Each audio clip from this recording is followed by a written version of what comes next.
Hi, welcome to Culturally Determined. I'm your host, Aryeh Cohen-Wade, and my guest today is David Rees. David, could you please introduce yourself? My name is David Rees, and I host a terrific podcast called Election Profit Makers. It's on the internet, and I co-host it with my childhood friend John, who lives in North Carolina. And I live right near Beverly Hills in Los Angeles, California. Thanks so much for coming on today. So I'm a big fan of Election Profit Makers, Thank you. and you guys are doing something that it seems unique to me. It's the take on politics is different than what you would get anywhere else, and it's comedic, satirical take, but it has this real world aspect, which is related to online online betting markets of predicted and political outcomes and things that sort of became popular a couple cycles ago. Mm-hmm. So could you? And you also have an extensive background as a cartoonist, as the host of a TV show, a writer, performer, and all sorts of other interesting things. And Get Your War On was, I guess, how I first you first came to my attention, roughly 20 years ago, which is a seminal comic from the Bush administration. But we're mainly going to be talking about Election Profit Makers. So how did the show start? I guess it was the summer of 2016 or the spring of 2016. I had called my old chum John just to catch up and see how he was doing and find out what his latest obsession was, because he always goes off on these deep dives into different forms of esoterica. And that afternoon, when we talked on the phone, he said that he had become obsessed with this website called predictit.org, where you could bet your actual money on political outcomes, like the results of elections or politicians' approval ratings in the Gallup poll, or, size of certain budget spending packages and stuff. And at that time, in the heady, innocent days of 2016, John was making a ton of money by betting against Trump supporters. He was basically shorting Donald Trump to win the Republican primary for president, because at the time, a lot of pro-Trump people had found predictit.org and were dumping a bunch of money into, investing in their guy, Trump. And back then, the conventional wisdom was there was no way Trump would ever win the nomination, let alone the White House. And so John was making hundreds, if not thousands of dollars by constantly betting against Trump on these markets that kept resolving. And I thought to myself, like, that's a pretty funny idea for a podcast, because then we could be pundits who actually do pay a penalty if they get something wrong, unlike most pundits who just continue to keep their jobs. Doesn't matter how catastrophically wrong you are about the wisdom of invading Iraq or who's going to win the presidency. Like, these people always manage to keep their jobs. Right. So we thought, like, it would be funny if we did it and we invested our real money, because then at least if we got something wrong, we would, it would cost us literally. And sure enough, on election night, John lost thousands of dollars as, Trump basically ran the board on Predictit. And at the time, our producer, Starley, and I, we didn't have thousands of dollars invested in the market the way John did, but we were still unhappy with the results of the 2016 election. And then we stopped doing it. Our last episode was the morning after the election. I've never listened to it. I imagine it's unbearable. But then at some point, we were approached by some podcast people about bringing it back for the 2020. Was that the last election? Yeah, 2020 election. Yes. So we started up again. And we're still at it. I don't know what the future holds, but for now, we're still betting and sometimes winning and sometimes losing money. John made up his losses on 2016, the night of the 2020 presidential election. He was able to finally buy a new car based on betting on Biden in certain states, depending, you can bet on individual states, who's going to win different states, what the margin of victory will be, et cetera, et cetera. So John redeemed himself on election night 2020, which was good. Right. Yeah. And that was a running theme of, so I only got into the podcast in 2020, and yeah, a running theme was, can John make enough money to buy a new car? And and he cleared like around $10,000 or something like that. Yeah, he did well for himself, which was good, because his car was well, he won't like me saying this, but even though he would agree privately, his car was a real piece of shit. And so it was nice for him to be able to buy a new car. And I've been in his new car. I've since visited him back home in Carolina, where we both grew up, and his new car is really nice. It's much better than his old car. Oh, that's great. Um, so a lot of things I want to dig into. So one is, the predictive markets. Was it in 2008 that they sort of either debuted or gained popularity? Somehow, I think that was like Nate Silver's debut year, and Nate Silver did very well. But I think the prediction markets, or at least one version of the prediction markets, like beat Nate Silver. So it was this idea that like the wisdom of crowds would filter out the various biases, and then the night before the election you could look at the red and blue electoral college map, and this would be the wisdom of various people at actual money on the line would tell you as good as any other statistical polling outfit what was going to happen. um Correct. Predictit.org is technically a nonprofit project of the University of New Zealand, Auckland, I think, which is why they are allowed to why they have not yet been yanked for being an online gambling site by the FTC. It right. is purportedly an academic study on the wisdom of crowds, like you suggested. I don't know when Predicted started. I can't remember, but I know that 2016 felt like when it really broke into mainstream consciousness. And that was probably because, thanks to the 2008 election, or was it 2012, like you said, when Nate Silver and 538 and all this kind of like super nerdy, dorky statistical analysis of, swing counties and swing districts, and this idea that a certain emotionless God's eye view was the way to truly determine the future of electoral politics in terms of outcomes of elections. And then Predict It was kind of like came into that scene as kind of the everyman version of 538. Like, oh, we have a rational lens too. It's people investing their real money. They literally would not they can't afford to get things wrong.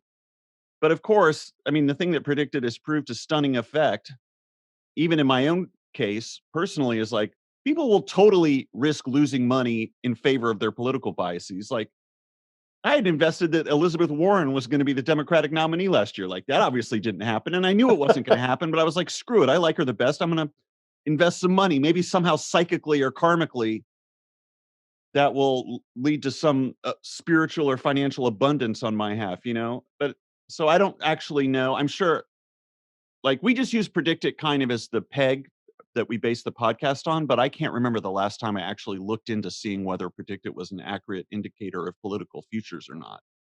And Right. again, our introduction to Predict It was John making all this money off Trump supporters because they were just throwing so much money into Trump. And even though he did wind up winning the presidential election in 2016, there were many, many times when, in terms of winning state primaries or polling or stuff, the Trump supporters who were flooding the market were just absolutely wrong and kind of blinded by their devotion to Trump.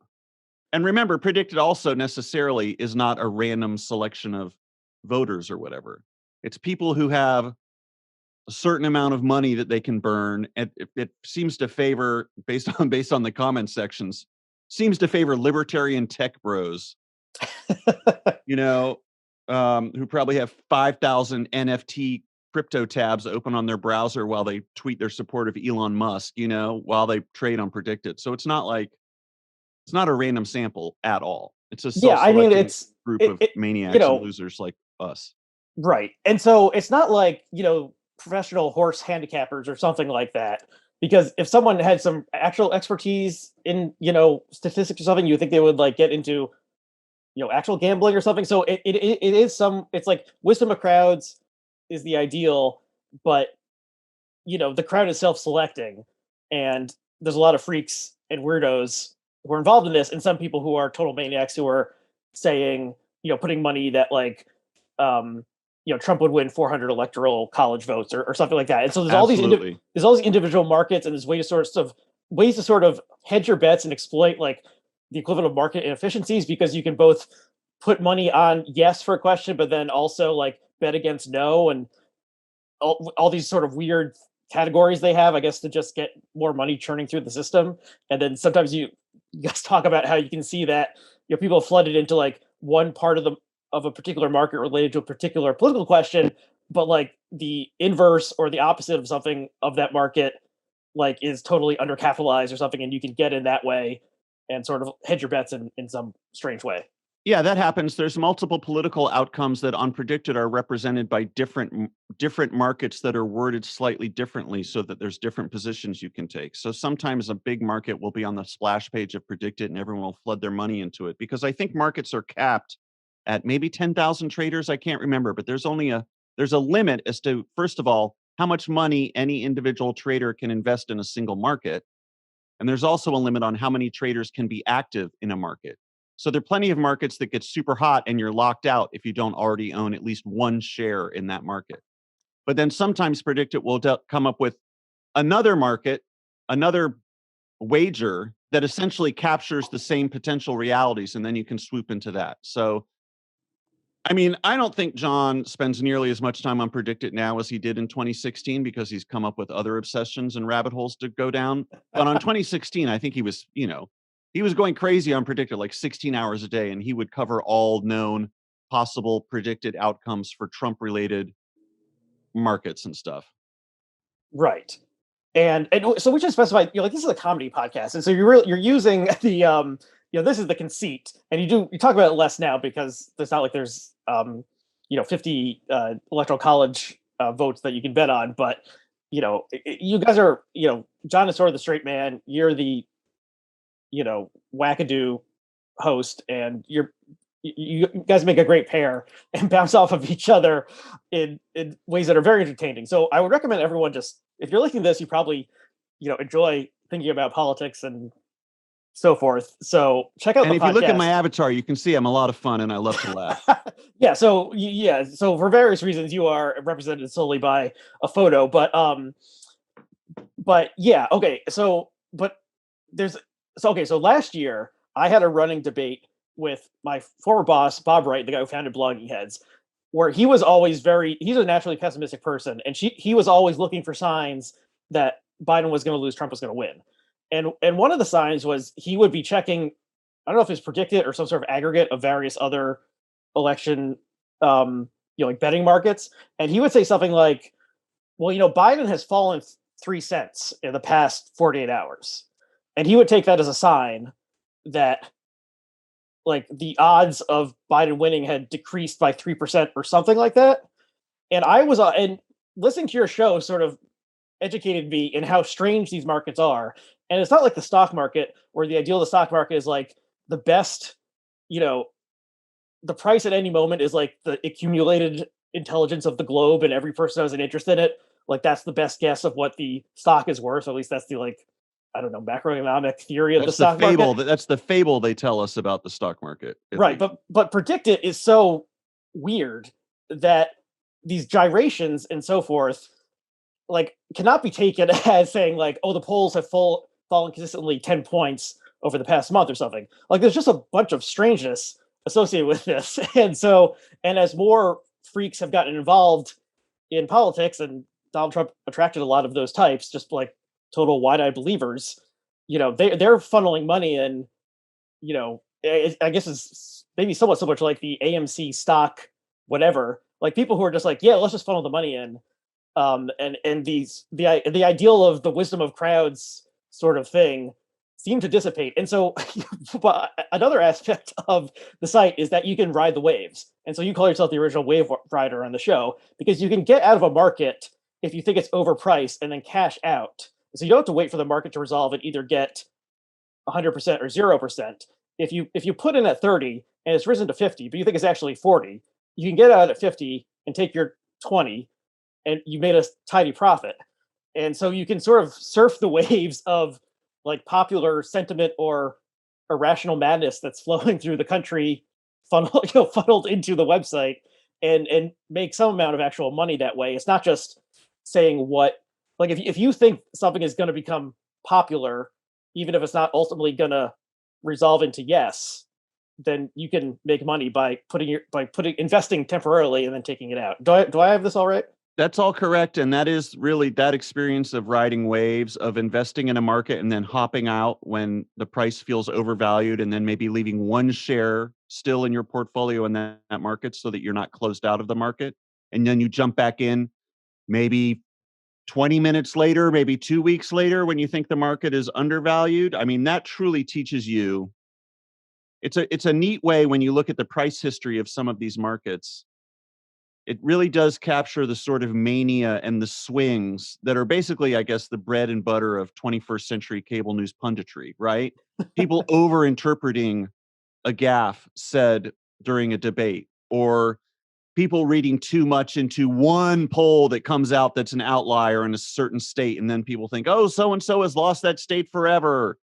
If you are more or less a normal person who takes the long view of politics, and I'm not saying I am that person, but I'm saying if one of your listeners is, those crazy swings and those manias that happen in the heat of the moment as the predicted bettors get swept up in either hating or loving a particular candidate and dumping a bunch of money into something, that's a great opportunity for normal people to actually chill out and make a little money, by trying to be a little more rational about it. So it really does capture just the craziness of how people think about politics and the intensity of feeling. It has a lot in common with other online political arenas like Twitter or, stuff like that. Yeah, there's definitely like, I guess it refracts in strange ways other like actual stock market phenomena of like herd behavior, or a temporary rise and then it dips back down. Right, like this Peloton thing that just happened with Sex and the City. Right. Where their stock crashed because, well, here's a spoiler alert. Yeah, spoiler for the new Sex and the City reboot or sequel. The Mr. Big, I didn't see it. I've pieced it together because I've had to like read the tea leaves of the spoiler alerts. But my understanding is that Carrie Bradshaw's boyfriend, Mr. Big, hopped on a Peloton exercise bike and then died. And, yes, they kill off the character, the Chris Noth character, Mr. Big. I haven't seen this either. I just cut the spoilers by so you think it's just going to be Sex and the City, just our gals are back, at brunch, but then I guess they had this big twist that they kill off Carrie's husband, Mr. Big, after he takes a Peloton ride and then has a heart attack and dies. So that affected Peloton's actual market valuation because people are like, oh, no one's going to buy Pelotons now. Yeah. So Predicted has its moments like that, Yeah, and then you can imagine if like someone on the show had a friend who worked at a hedge fund or something, and they put some sort of like short sale on Peloton, they could have, like, this is just the absurdity of markets in 2021. They could have, reached an actual profit. That's something to mention with Predicted is Predicted has no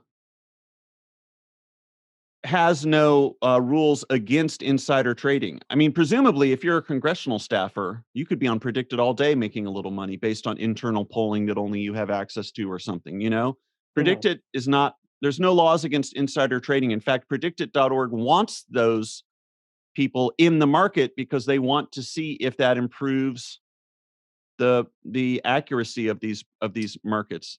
So insider, if you somehow have insider information, like that a scandal is about to break in 20 minutes, and then you buy or sell or something, then that's like extra information. And I guess that would be like actually a positive thing, getting back to like the original vision of the site of somehow aggregating the bulk of like known political knowledge or something.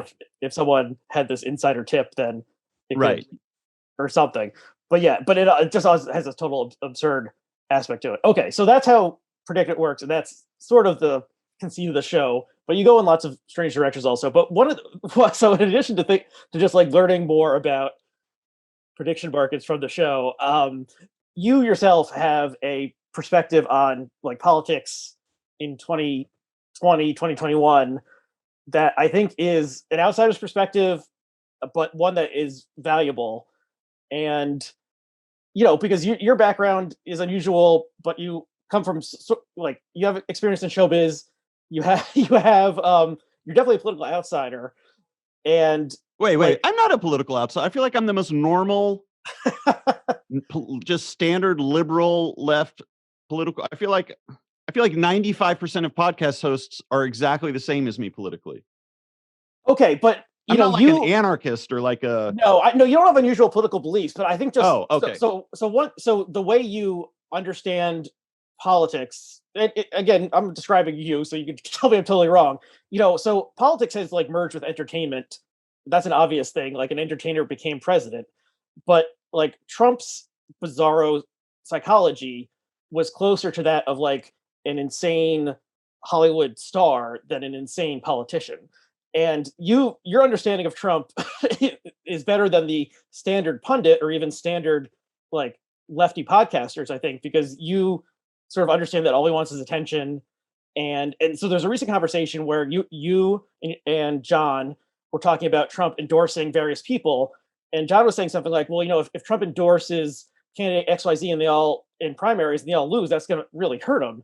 And you said, no, it won't hurt him at all. Like he doesn't care and his followers don't care. Like this is this crazy cult of personality. And I think that's a lot more right than like the standard either meet the press version of how politics works or not. Like Trump, Assuming people are rational actors, you mean? yeah, or even that I even beyond, I don't know, not even rational, just like the kind of things that happened 20 years ago would continue to happen. Like clearly, like Trump being elected showed that some new bizarre thing had been unleashed, or there had been some sort of paradigm shift, to use like a stupid term, applying this. I don't know. I mean, does this make any sense to you? I guess a little, but again, I don't think it's that unusual. Like, I'm trying to think. I guess the thing that I think I feel, and I'm sure a lot of people, I mean, I know a lot of people feel this way because I can look on social media and see it, but maybe I think the thing that has not entered, really seeped into maybe mainstream political punditry is the, I don't think there's a, this is going to sound pretty judgmental, and I guess it is, but I don't think there's a limit to the depravity of the GOP anymore. And Mhm. I'm not saying, I'm not one of these people who's like, oh, if only we had a Republican party that we could negotiate with in good faith and we could come to compromises that left millions of Americans impoverished, and stripped the bodily autonomy from women. But at least if we did it in a dignified way, it would be better. I don't believe that at all. And I'm not one of those people who's like, oh, isn't it so nice that George W. Bush gave Michelle a cough drop or vice versa or whichever? Like Bush, Uh-huh. I mean, in terms of blood and death, but Bush was probably worse than Trump, in terms of, you know, crimes and stuff. I mean, like crimes of against humanity, not fucking cheating on your taxes and being a real estate dipshit. I mean, like, Yeah, I mean invading, global blah, global blah, blah. death global Everything death that I'm toll. saying, Yeah. right. I just want to get all that out of the way by saying, and yet I do think that now, I think it was like back in the day when I was doing political cartoons, like you mentioned, like God, 20 years ago or whatever, and I was reading books about genocide and stuff, and it really, like reading about the Rwandan genocide, it really shifted something in me forever, which is like, oh right, humans are capable of anything.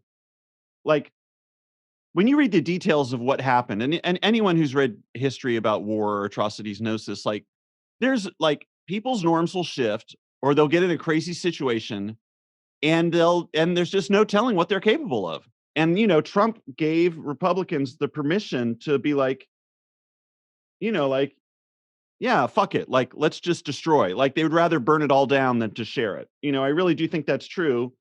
And there's plenty of people who will say that, but I still think there are plenty of people in the mainstream media who are like, no, even fucking Joe Biden was like this. Once Trump leaves office, the fever will break, and then I can negotiate with Mitch McConnell again, and everything will go back to normal. It's like, I don't think that's going to happen.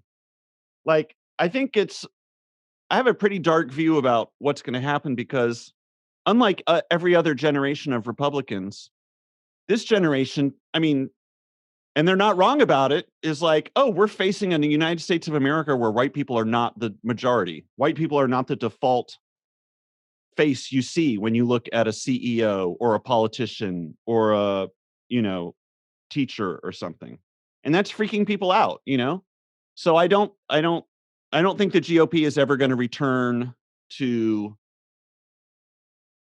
I guess is a pretty big prediction, but I think the GOP is going to become like a permanent, more so than it's ever been, maybe since, maybe I don't know, the early half of the 20th century. First half, it's just going to be a permanent reactionary anti-democratic force that would like probably literally rather blow up the planet than let non-white people be in charge of it. Seriously. And I think that Mhm. explains so much of their behavior, just this nihilism. I think on some deep, probably inchoate level, it explains why they don't give a fuck about the environment. Like, why should I want to save this planet? It's gonna be a bunch of black people, Mexicans running around enjoying it. Like, I don't Uh-huh. care about that, you know? The darkness, I think a lot of people are still having trouble wrapping their minds around. Okay. But I've So tasted the darkness. so you've seen the horror, and Yeah, I'm like the guy whose head coming out of the bog in Apocalypse Now. yeah. Okay. Well, that's a different perspective that I was thinking. I mean, Oh, it's not yes. that not the perspective you were talking about? Well, I would say okay. There's definitely truth to what you're saying. I do. I mean, the role that Trump as a singular bizarre human plays in this uh, is, or how much of a role he plays this is unclear to me.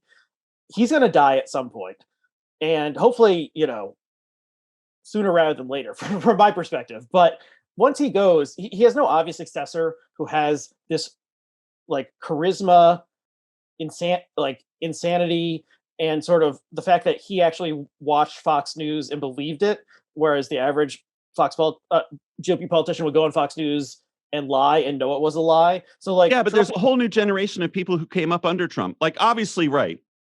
but all of them Mitch are even McConnell is are not going to freaks and turn into Trump. losers. Like so, some of the people you talk about a lot, like Madison Madison Cawthorn, Cawthorn, what you want, like this guy Lauren is Boebert.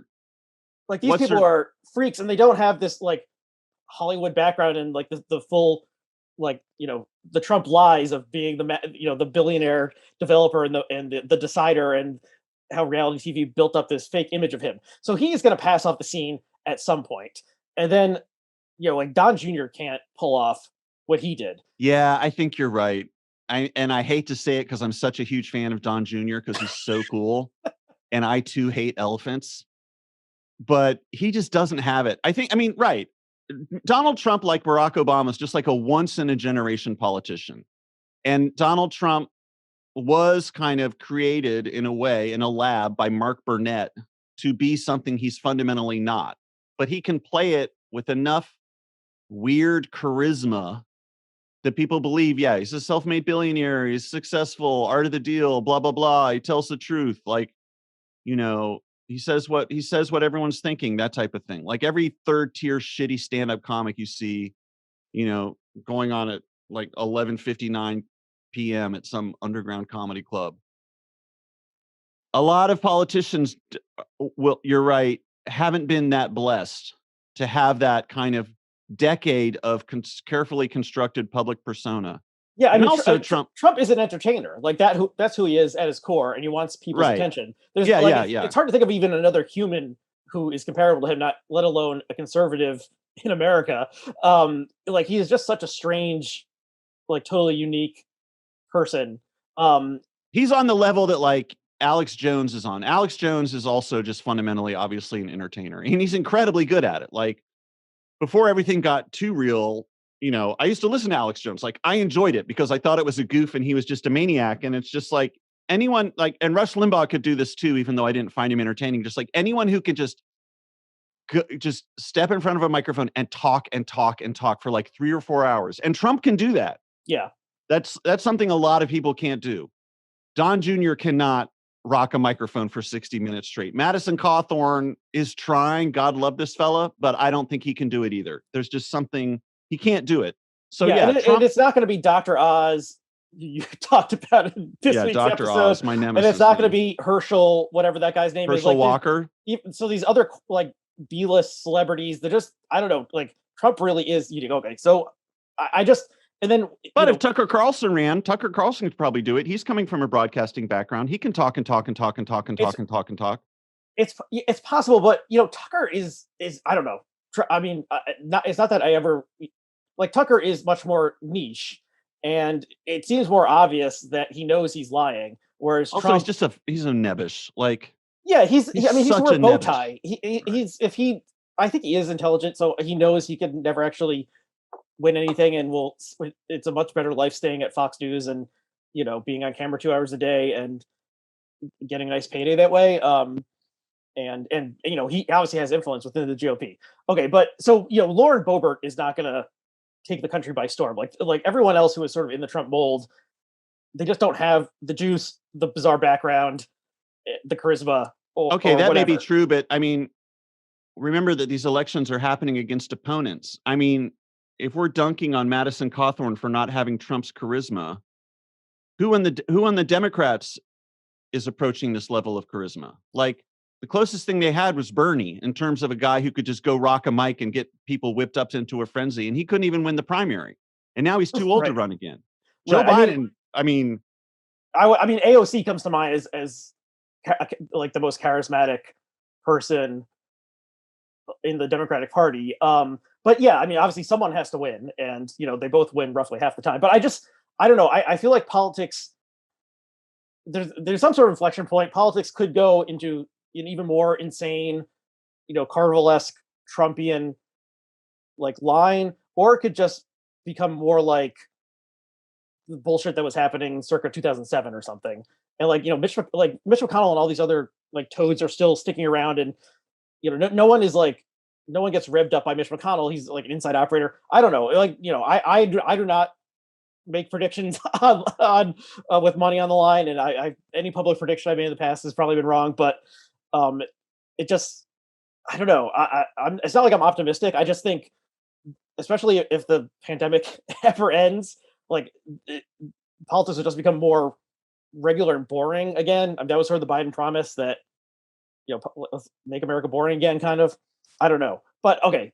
I also want to ask about some your. But hold on, I want to interrupt and mention a Okay, third option, which is that in the end, in the future, it won't even matter which candidates the party puts up to run for president, because Republican-held state legislatures will just overturn any Democratic victory on the basis of nothing and appoint their electors to the Republican.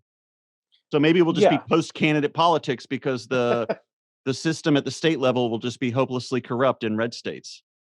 Yeah, I mean, it's possible, and things have certainly moved in that direction over the past year.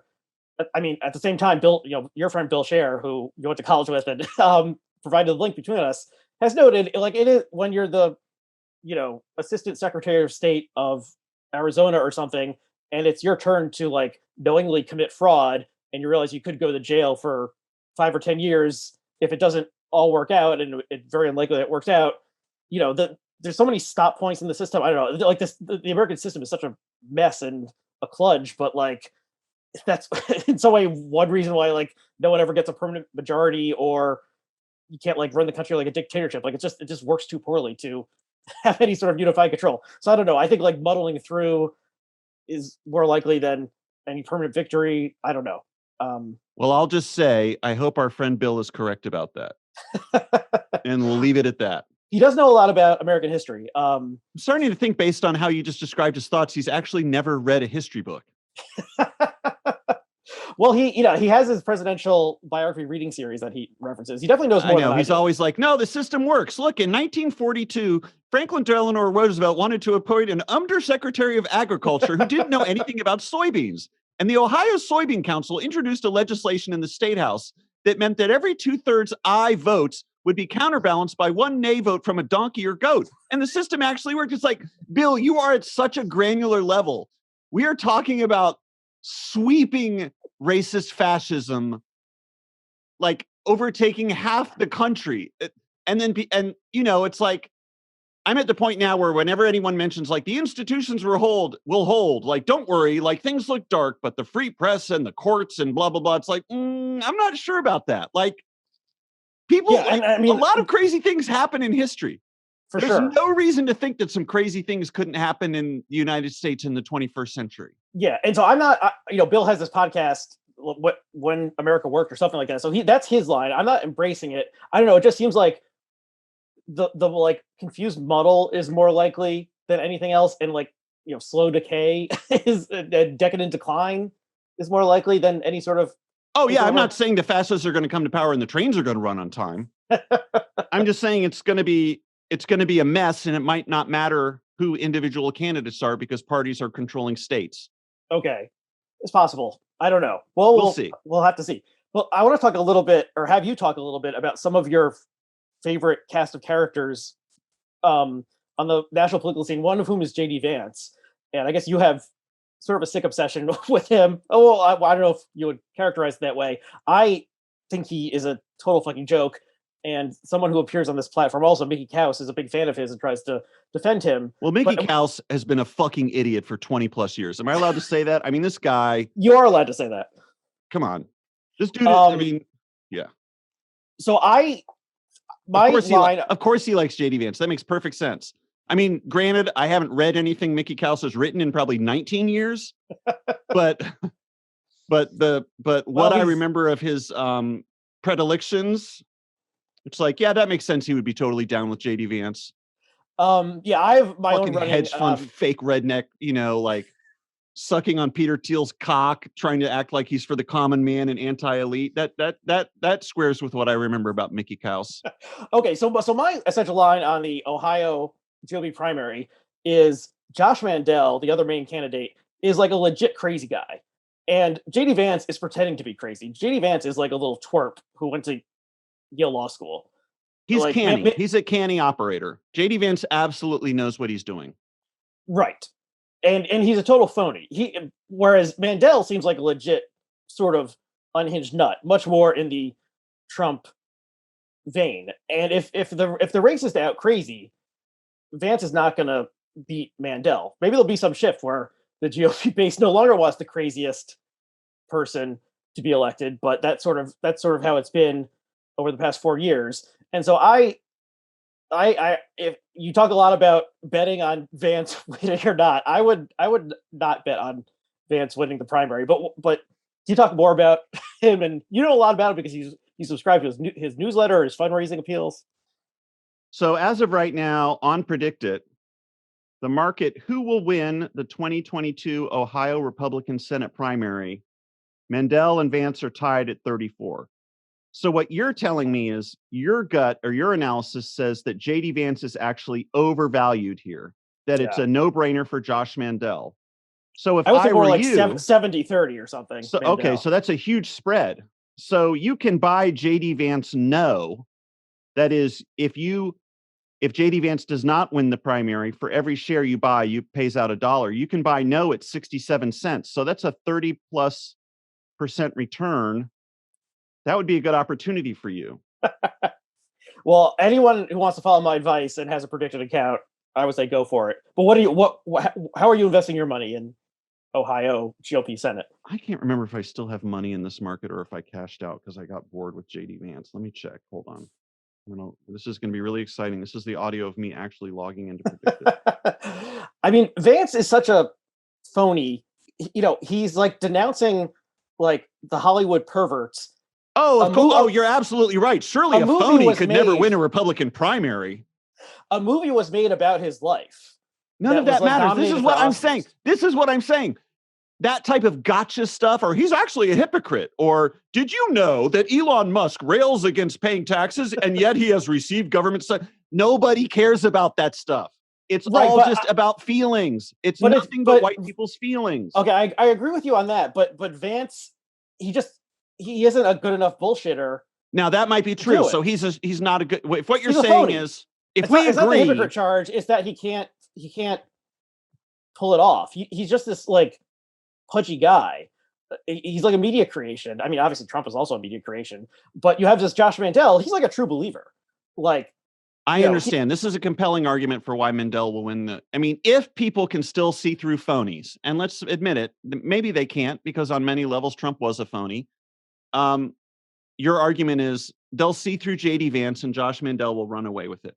I think the more compelling argument for Mandel winning is this one. Let's assume everything you've said is true. Mandel is nuts and JD Vance is pretending to be nuts, and people will eventually see through that. Now, I think Republican primaries are won by the candidate who makes their base the most angry and aggrieved and hateful, because those are the people who will go to the polls no matter what, out of spite, out of a sort of nihilism, and out of just a deep hatred of everyone who is not like them.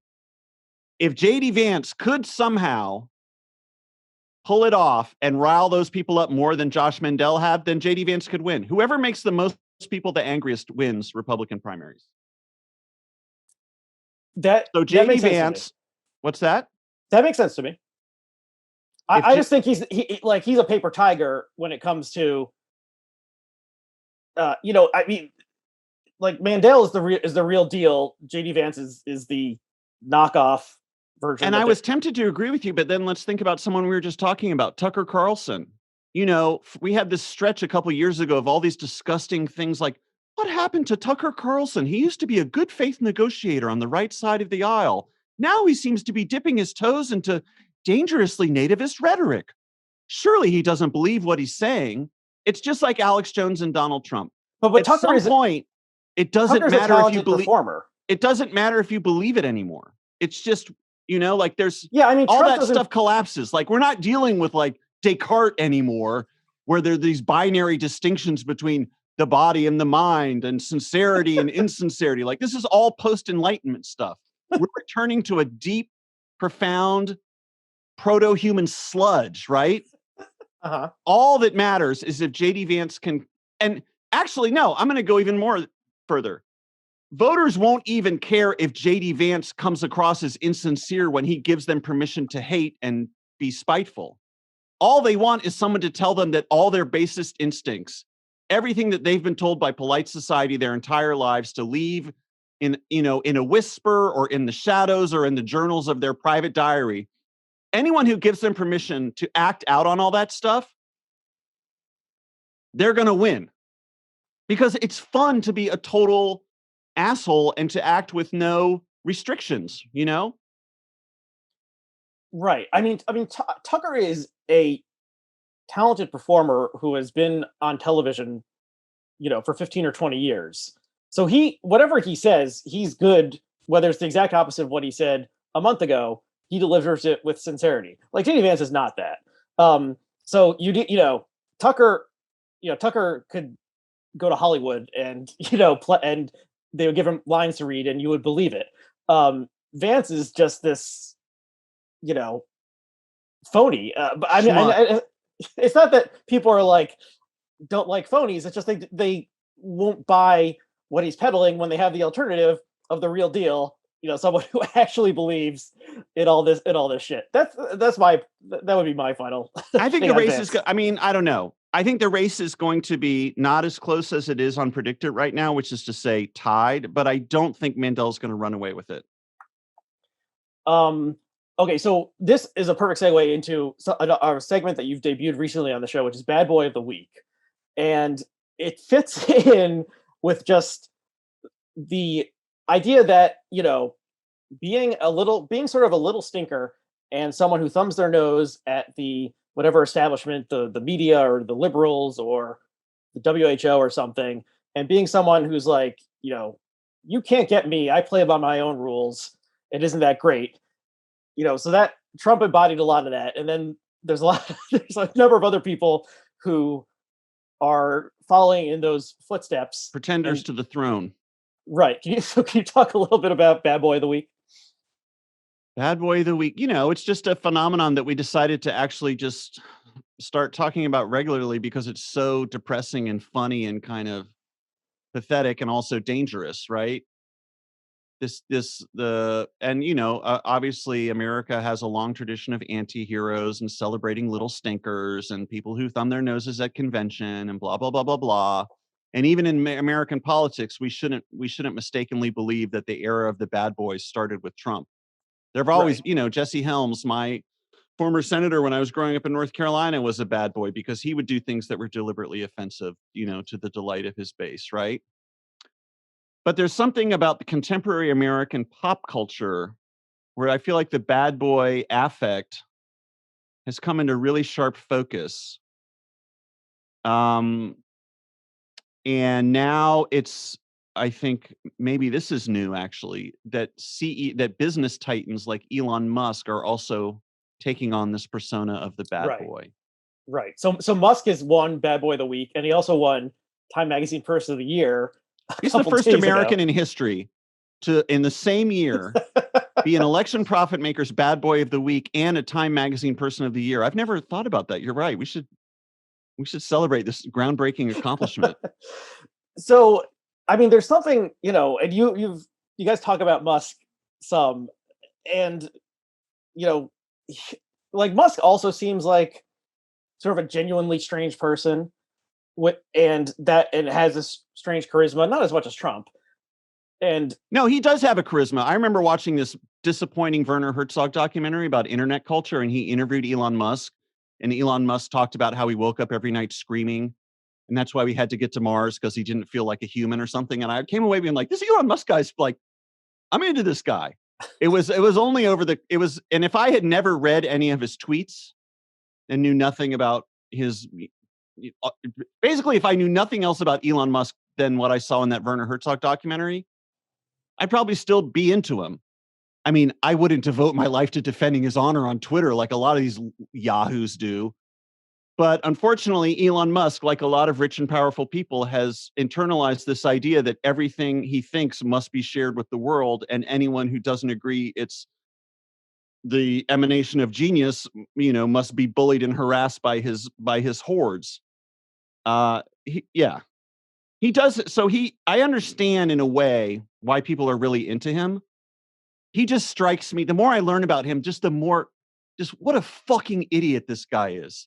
Talking about preserving the light of human consciousness on Mars. It's just not going to happen. I'm sorry.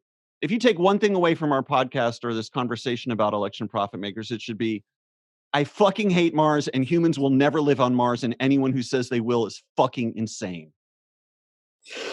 Yeah, that's my take on Elon Musk. You've done some interesting episodes where you talked about space travel and movies involving outer space and the strange idea of why people have this dream of living on Mars instead of Earth. And you make a compelling case that this could never happen. But I mean, like you could Musk could be a sort of inheritor of the Trump position. I mean, he wasn't born in America, so he couldn't be elected president.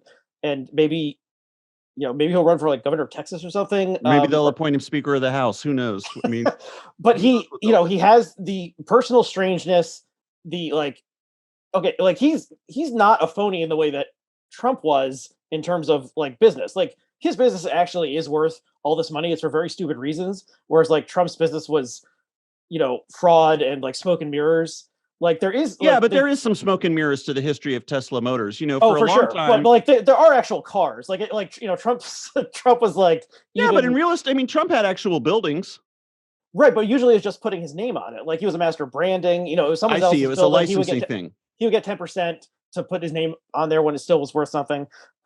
Whereas, you actually can buy a Tesla, whether it's the greatest thing ever or not. Like it does exist. He's not just slapping his name on, but now, and also he has a strange melange of like libertarian and other wacko beliefs, and thinks it's really funny to say 420 or 69 or something. Like he just has a cavalcade of strange ticks that is somewhat similar to like 2015 Trump, one can say, but he's not going to become president because of, because he was born in South Africa or whatever. But you could see him giving up on his dream of Mars or something and deciding, to enter politics in some way, or, build a floating island or something that he could be the king of, and people would like swim out to it.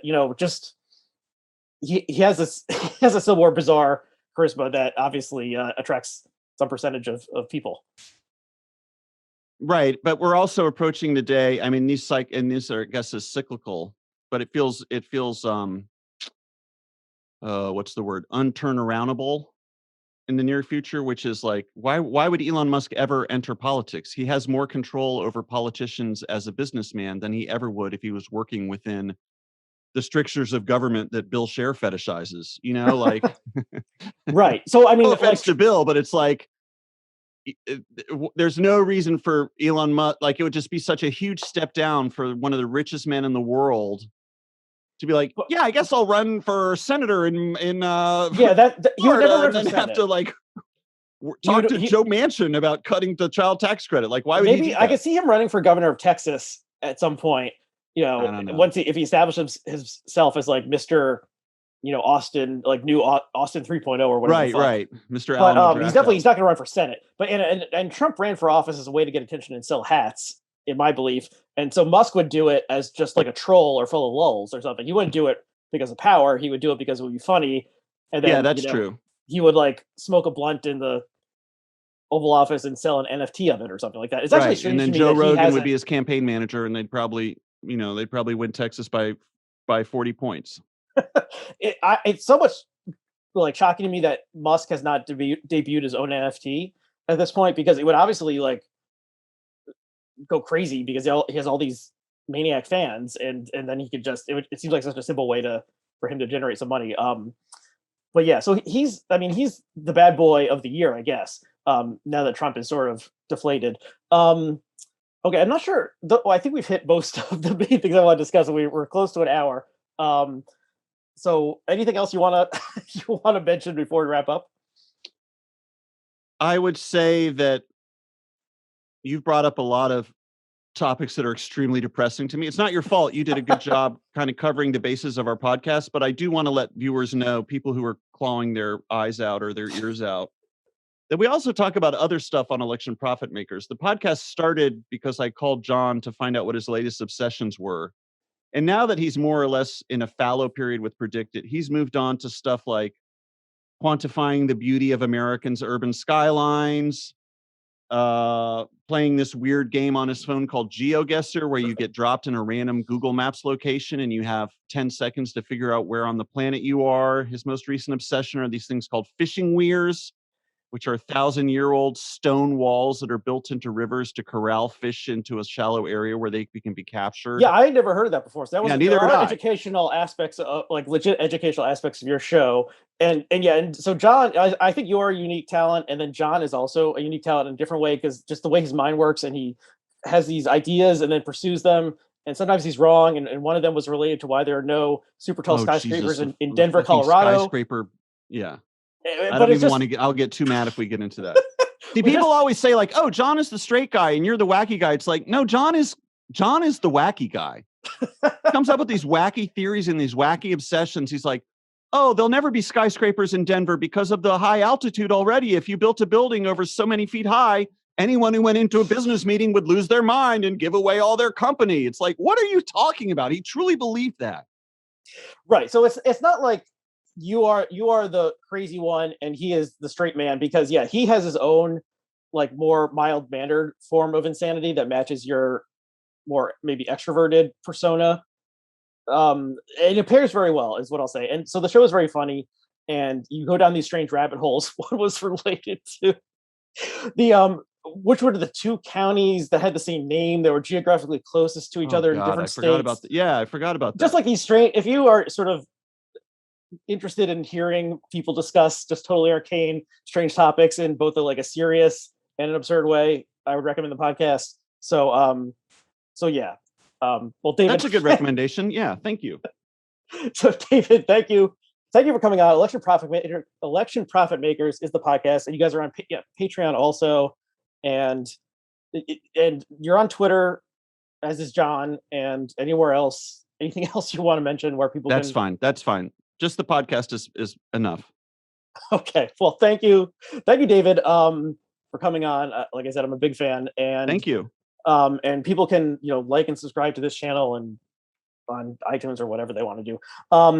And that's always the best part of hosting a podcast, right? Yeah, I've said this before, but by the time I'm wrapping up, I don't have the emotional strength to do the convincing plugs. The reviews really matter, guys. If you get, I'm the same way. No, you did a good job. You soldiered through it. Good job. Well, okay, I appreciate that coming from a high level practitioner of the field. Okay, so thank you, viewers and listeners. Thank you again, David, and we'll see you again next time.